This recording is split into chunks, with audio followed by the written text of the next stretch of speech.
et bienvenue sur la chaîne pour une nouvelle vidéo qui sera la pile à lire du challenge de la crypte. Et non, ce n'est pas encore la pile à lire du Cold Winter Challenge.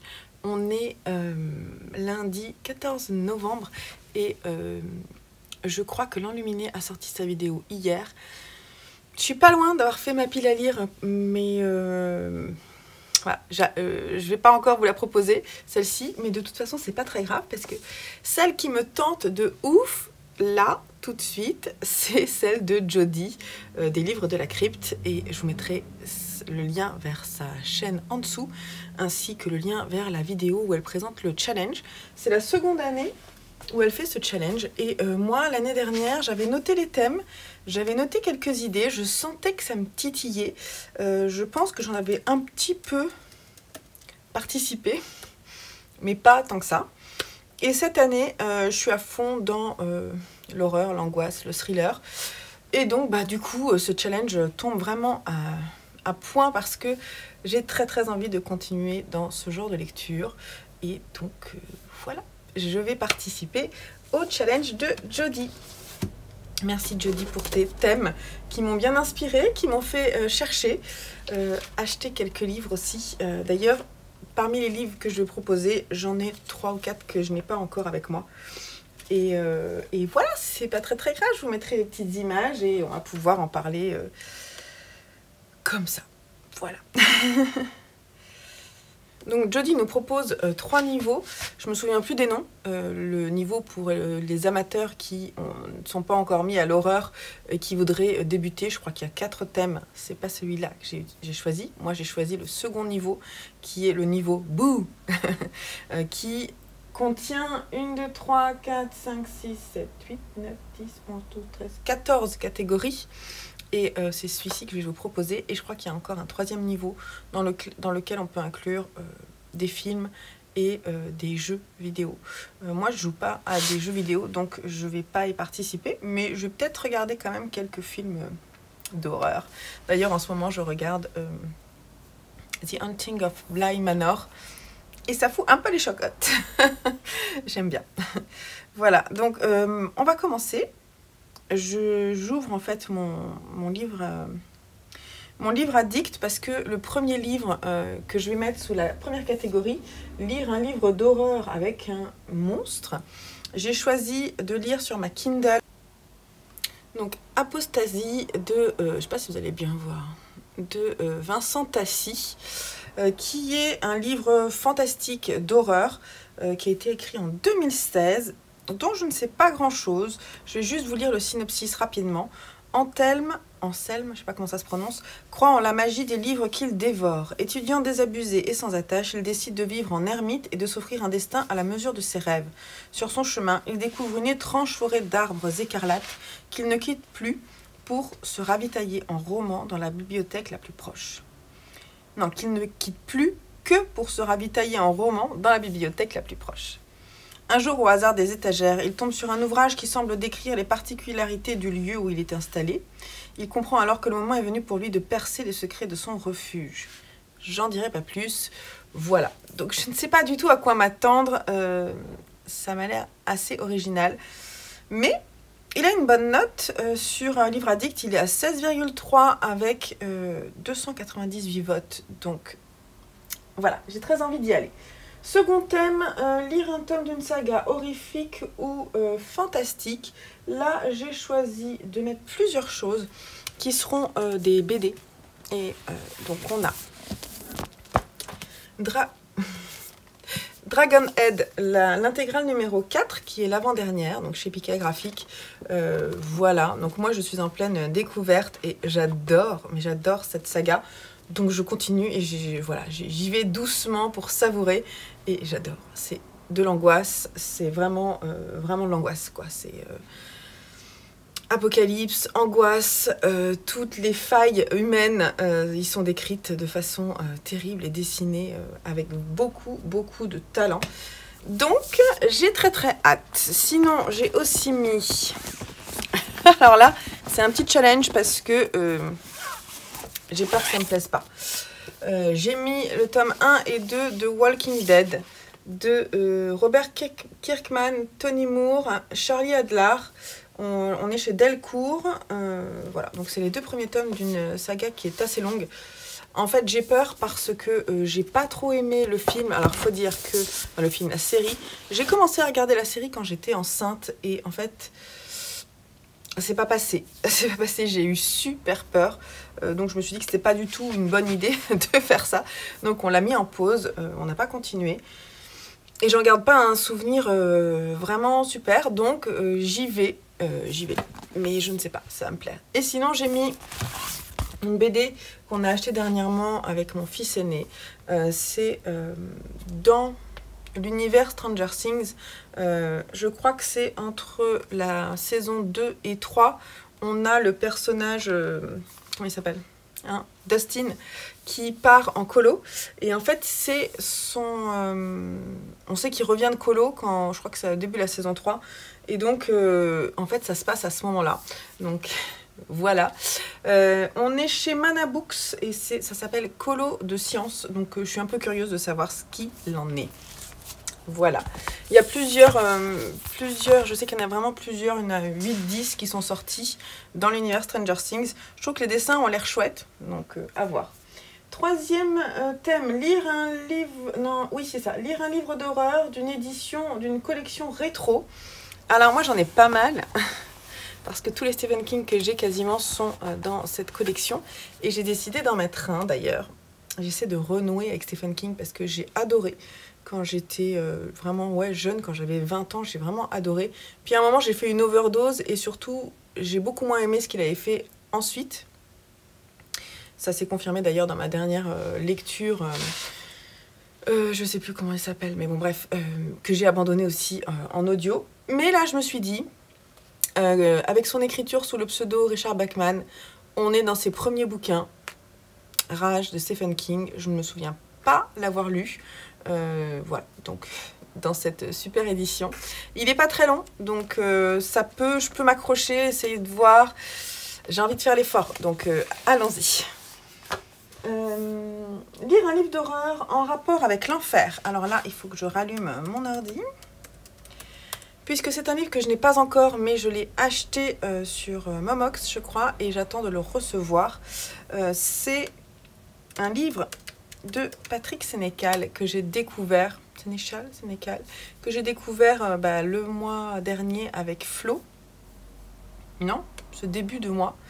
Donc il n'y a pas très longtemps, il y a 2 semaines. Et là, je me suis dit, sur le thème de l'enfer, il a écrit l.com, que je vais vous mettre là. Et voilà, c'est parfait. Je vais vous raconter juste le début. Monsieur Saul, nous vous souhaitons la bienvenue parmi notre groupe Select. Sachez que l'enfer est partout et qu'il accueille 2 classes de résidents, les démons et les damnés. La grande majorité des humains font partie de la seconde classe. Seuls les privilégiés comme vous appartiennent à la première. Et en enfer, les démons ont tous les droits. Voilà, histoire de Daniel Saul, qui est un homme d'affaires, un des plus riches du Québec. On va voir ce qui va se passer. Ouais, ça a l'air pas mal. J'ai vraiment bien aimé Flo, donc j'ai envie de continuer. Et c'est Jodie, justement, qui parle beaucoup de Patrick Sénécal. Je sais pas comment elle le prononce, bref. Et du coup, j'ai envie de continuer. Voilà. Ensuite, lire un livre d'horreur atmosphérique ou gothique. Et ben dernièrement, quand je suis allée chez Gibert, j'ai trouvé ce livre-là. Et en fait, il est parfait pour cette catégorie. Donc, c'est Mexican Gothic de Silvia Moreno Garcia. D'ailleurs, il est écrit Lovecraft rencontre les sœurs Brontë en Amérique latine. On est chez Brajlon et donc dans une ambiance un petit peu particulière. Qu'est-ce qu'ils disent? Un roman fantastique. Je vous lis un tout petit peu le début. Il se passe quelque chose à High Place, le manoir ancien où la cousine de Noémie Taboada réside depuis son récent mariage. Sa lettre parle d'empoisonnement, de visions et d'entités qui la tourmentent. Avec ses robes 50s et son rouge à lèvres, Noémie semble plus à sa place dans les soirées mondaines que dans une demeure isolée de la campagne mexicaine. Mais elle n'est pas du genre à se laisser impressionner par l'époux de sa cousine, aussi troublant qu'hostile, ou le patriarche de la famille, fasciné par la jeune invitée. Ou la maison elle-même, qui suscite en elle des rêves de meurtre et de cérémonies impies. Car High Place, j'arrive pas à le dire, High Place, cache bien des secrets entre ses murs. Longtemps, la fortune colossale de la famille l'a préservée des regards indiscrets. Noémie va maintenant découvrir son effroyable histoire de violence et de folie, et elle risque fort de ne plus jamais pouvoir s'en échapper. Il a eu le prix Locus du meilleur roman de terreur 2021. Ça peut être vraiment chouette. Voilà, et je crois que j'en ai entendu vraiment du bien sur pas mal de chroniques, donc ça peut vraiment être bien. Ensuite, lire un livre d'horreur basé sur un fait réel. Alors là, je ne l'ai pas encore, voilà, mais ça ne saurait tarder. C'est une BD, alors je vais juste regarder parce que je ne sais pas qui l'a écrite, qui est inspirée de l'histoire de Jack l'Éventreur. Donc, ça s'appelle From Hell. Les dessins ont l'air superbes. L'histoire de Jack l'Éventreur, on la connaît. Donc là, je regarde juste, voilà. Elle est sortie en 2021 et c'est Alan Moore et Eddie Campbell qui sont derrière aux éditions Delcourt. Elle est en 3 tomes et la saga est terminée. Voilà. Apparemment, c'est une réédition. Cette nouvelle édition est l'occasion de goûter à l'un des romans graphiques les plus majestueux jamais réalisés, plongé dans cette enquête scénarisée par Alan Moore et illustrée par Eddie Campbell. 5 meurtres restés non résolus à ce jour, un complot à l'échelle d'un État, une mégalopole à l'aube de la révolution industrielle. Redécouvrez le destin de Jack l'Éventreur grâce à deux des plus grands créateurs de l'histoire de la bande dessinée mondiale. Jack est de retour et cette fois-ci, le sang est rouge. Voilà, donc ouais, ça me tente bien. Ensuite, lire un livre d'horreur qui se situe dans un autre monde que le nôtre. Là, j'ai mis la suite de The Promised Neverland. J'ai le 7, 8, 9, 10. Je me demande même si on n'a pas le 11. Donc là, typiquement, on est vraiment dans un monde vraiment différent du nôtre. Où il y a des pépinières d'enfants qui sont réservées pour des démons. Et j'ai aussi mis Bird Box, que je viens de me procurer d'ailleurs, ici au livre de poche avec l'horrible logo Netflix qu'on ne peut pas enlever. Donc c'est un livre de Josh Malerman. Il y a une suite qui est sortie il n'y a pas très longtemps d'ailleurs qui s'appelle Mallory, je crois.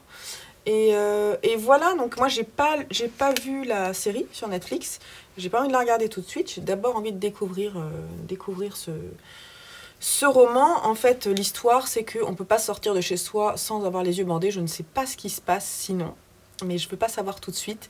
Je veux découvrir ça, donc voilà, je ne regarderai pas. Donc c'est post-apocalyptique, c'est pas dans notre monde, mais ça fait un peu flipper. Ensuite, je vais juste changer la lumière un peu parce que il n'y a plus beaucoup de lumière. Ensuite, on a lire un recueil de nouvelles d'horreur. Alors là, je vais aller piocher. Déjà, dans mon idée de me réconcilier avec Stephen King, j'ai dans ma bibliothèque depuis longtemps Brume, qui est en fait un recueil de nouvelles. Voilà. Chacune des nouvelles de ce volume possède le même pouvoir ensorcelant. Vous serez terrifié par un petit singe en peluche qui joue des cymbales. Vous redouterez de voir surgir le fantôme d'un camion. Vous saurez de quoi est capable un naufragé solitaire lorsque la faim le tenaille, que la drogue décuple son courage, etc. etc. Donc là, j'ai très envie en fait d'aller piocher, sans forcément me dire que je vais tout lire, juste envie d'aller piocher. Et j'ai aussi mis, par contre, un recueil que j'ai très envie de lire en intégralité, dans mon envie de continuer avec Edith Wharton parce que j'ai vraiment un gros coup de cœur pour cette autrice. Donc là, c'est Careful et autres histoires de fantômes au livre de poche. Et voilà, donc elle a aussi écrit des choses un petit peu, je pense, à l'atmosphère gothique parce que il y est écrit un ancien manoir isolé. Careful, c'est la maison de la folle en breton. Un manoir hanté par une étrange meute de chiens, les fantômes du lieu selon les paysans du coin. Voilà, donc là, ce sont des nouvelles qui ont été publiées entre 1910 et 1930, 5 récits, voilà, qui vont proposer une facette différente de la romancière. J'ai très hâte, j'avoue, celui-là, j'ai très hâte. Et voilà, ces 2 recueils, je vais les mettre sur ma table de nuit et je vais aller les lire de temps en temps. D'ailleurs, je ne vous ai pas dit, mais c'est important de le savoir, le challenge de la crypte a lieu du 1er décembre au 1er février. Donc c'est pas 3 mois, c'est 2 mois à peu près. Et, enfin oui, c'est 2 mois. Et donc du coup, c'est plus court que le Cold Winter Challenge par exemple ou que le Pumpkin Autumn Challenge. Ensuite, lire un thriller flippant ou glauque. J'ai mis Le Cri de Nicolas Beuglet, ici chez Pocket, que j'ai trouvé en ressourcerie. Je crois que c'est un de ceux que j'ai trouvé en ressourcerie. Ouais, très contente. Donc là, ça se passe dans un hôpital psychiatrique. C'est mené par une inspectrice. Voilà. Voilà. Je ne veux pas forcément en savoir plus. C'est un thriller. Il est assez costaud quand même. J'espère que ça va me plaire parce que vous savez que parfois c'est un peu difficile avec moi quand je trouve que c'est un peu tout le temps la même chose. J'espère que voilà, Nicolas Beuglet, je ne connais pas en fait, j'en entends beaucoup de bien. J'espère que l'univers va me tenir en fait pour que je puisse le dévorer. Lire un livre d'horreur Lovecraftienne. Alors, je n'ai jamais lu Lovecraft. Et c'est le moment. Donc dans ma bibliothèque, j'ai trouvé celui-ci, c'est le seul qu'on a. C'est Démons et Merveilles aux éditions 10-18. Voilà. Je me demande si c'est pas des nouvelles. Je vais regarder. Peut-être pas. Si. Les récits qui composent Démons et Merveilles sont autant de voyages hallucinants angoissés à travers cet inconnu et que les découvertes scientifiques modernes n'ont réussi qu'à multiplier. Voilà, le premier Lovecraft est apparemment le premier romancier moderne dans l'ordre du fantastique. Voilà, donc je vais aller découvrir Lovecraft et je pensais pas le faire là maintenant et grâce à Jodie, je vais le faire. Et comme ça, je saurai ce que ça veut dire une ambiance Lovecraftienne parce que je ne sais pas. Et oui, vous savez certainement vous, mais moi je ne sais pas. Alors, sinon il faut lire un livre d'un auteur que vous jugez incontournable. Alors, si vous me connaissez, vous savez que en ce moment, j'ai une grosse tendance à dire que pour moi, Junji Ito est un auteur incontournable, un mangaka incontournable de l'horreur.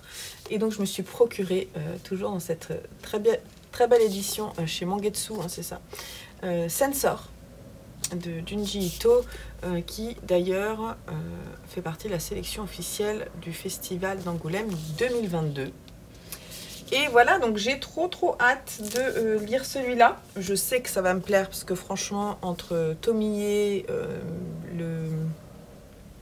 le truc des visages, je sais plus que lui que j'avais pris à la bibliothèque que j'ai plus, et Frankenstein et les autres nouvelles horrifiques qui étaient dans le recueil, j'ai adoré. Donc je pense que Sensor devrait me plaire.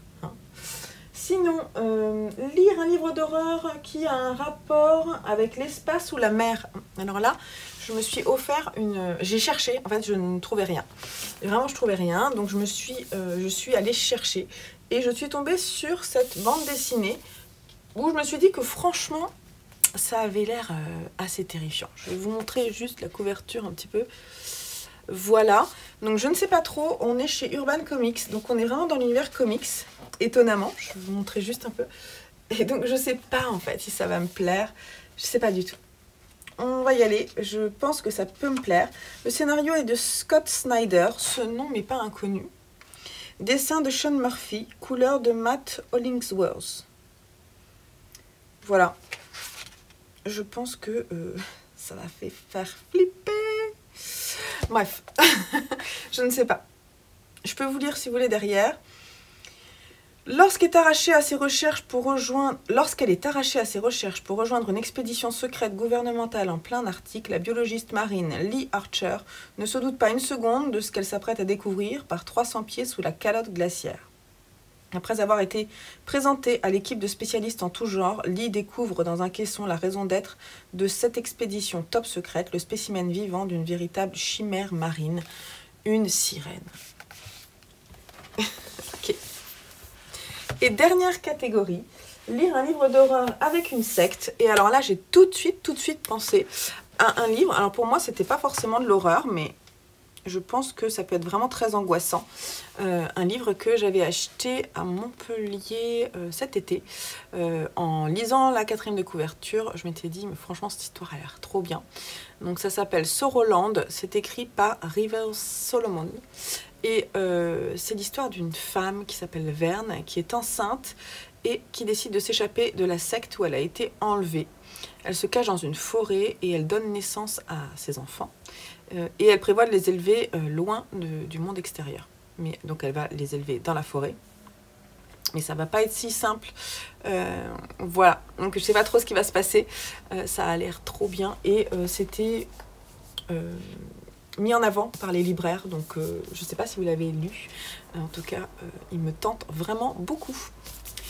Voilà pour ma pile à lire du challenge de la crypte. J'ai très hâte de commencer. Dès le 1er décembre, je m'y mets. Ils sont là devant moi, ils m'attendent. J'ai très envie. La prochaine pile à lire sera celle du Cold Winter Challenge. Et ensuite, je vous dirai plus précisément ce que je vais lire en décembre. Vous savez que j'aime bien faire des piles à lire mensuelles. Donc, ces livres, je vous en reparlerai au fur et à mesure dans mes carnets de lecture, dans mes piles à lire par mois. Et voilà, donc merci Jody d'avoir organisé ce challenge. Voilà, j'ai très envie de plonger dans ma pile à lire, donc c'est tout bon pour moi. Je vous dis merci, n'oubliez pas de mettre un petit pouce en l'air, un petit commentaire si vous participez ou si vous avez des livres d'horreur ou d'angoisse à me conseiller, que vous avez aimé, n'hésitez pas, je suis preneuse. Et voilà, donc à très vite sur la chaîne, prenez soin de vous et bonne lecture. Bye bye.